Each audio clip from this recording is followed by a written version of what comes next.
समान नागरिक संहिता यानी यूनिफॉर्म सिविल कोड को भारत में लागू करना संभव है। हिंदुत्व कट्टरपंथियों द्वारा की जा रही मांग की सच्चाई आपको चौंका देगी। शादी, तलाक, उत्तराधिकार और गोद लेने के मामलों में भारत में विभिन्न समुदायों में उनके धर्म, आस्था और विश्वास के आधार पर अलग अलग कानून हैं। हालांकि देश की आजादी के बाद से समान नागरिक संहिता या यूनिफॉर्म सिविल कोड की मांग चलती रही है। इसके तहत इकलौता कानून होगा जिसमें किसी धर्म, लिंग और लैंगिक झुकाव की परवाह नहीं की जाएगी।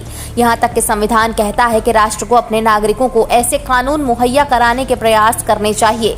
लेकिन एक समान कानून की आलोचना देश का हिंदू बहुसंख्यक और मुस्लिम अल्पसंख्यक दोनों समाज करते रहे हैं। सुप्रीम कोर्ट के शब्दों में कहें तो ये एक डेड लेटर है। दक्षिणपंथी हिंदूवादी संगठन समान नागरिक संहिता की मांग मुस्लिम पर्सनल लॉ के कथित पिछड़े कानूनों का हवाला देकर उठाते रहे हैं। मुस्लिम पर्सनल लॉ के तहत 3 तलाक वैध था, जिसके तहत मुसलमान तुरंत तलाक दे सकते थे, लेकिन मोदी सरकार ने साल 2019 में इसे आपराधिक बना दिया। बीजेपी का चुनावी घोषणा पत्र कहता है कि जब तक भारत समान नागरिक संहिता नहीं अपना लेता, तब तक लैंगिक समानता नहीं हो सकती है।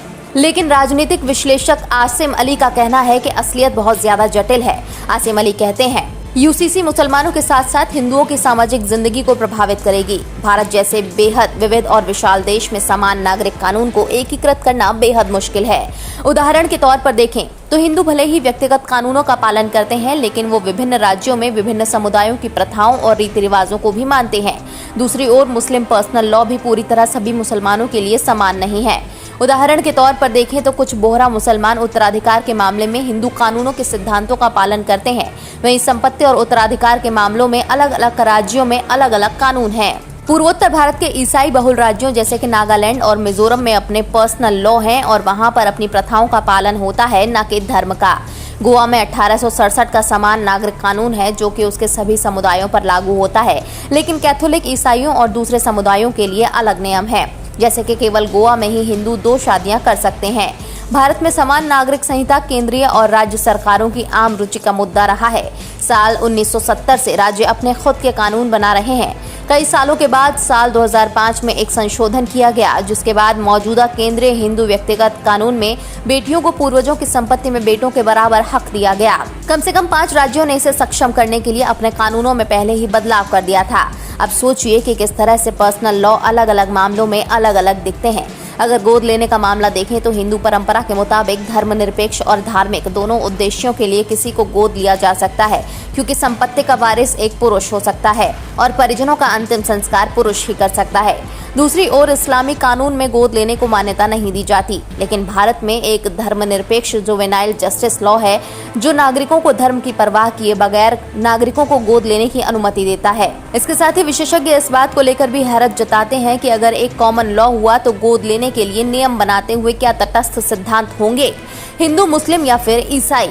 यूसीसी को कुछ बुनियादी सवालों का जवाब देना होगा, जैसे कि शादी और तलाक का क्या मानदंड होगा, गोद लेने की प्रक्रिया और परिणाम क्या होंगे, तलाक के मामले में गुजारा भत्ते या संपत्ति के बंटवारे का क्या अधिकार होगा, और अंत में संपत्ति के उत्तराधिकार के नियम क्या होंगे। इसमें यह भी आश्चर्य की बात नहीं है कि सुप्रीम कोर्ट भी यूसीसी को लेकर अस्पष्ट नजर आता है।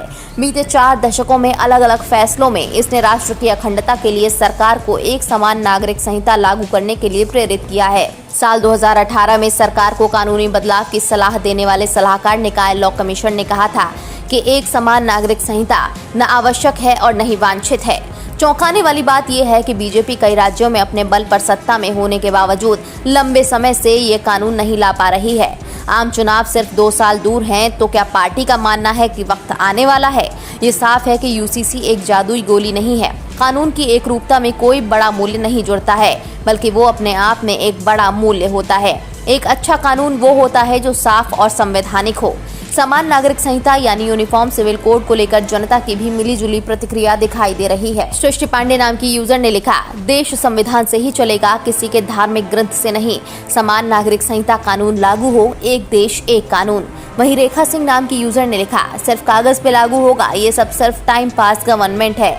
वहीं जोखन राधिका शर्मा ने लिखा, जब सरकार की अकुशल नीतियों के कारण जनता मर रही हो तो जनता को सर्कस दिखाया जाता है सत्ता के द्वारा।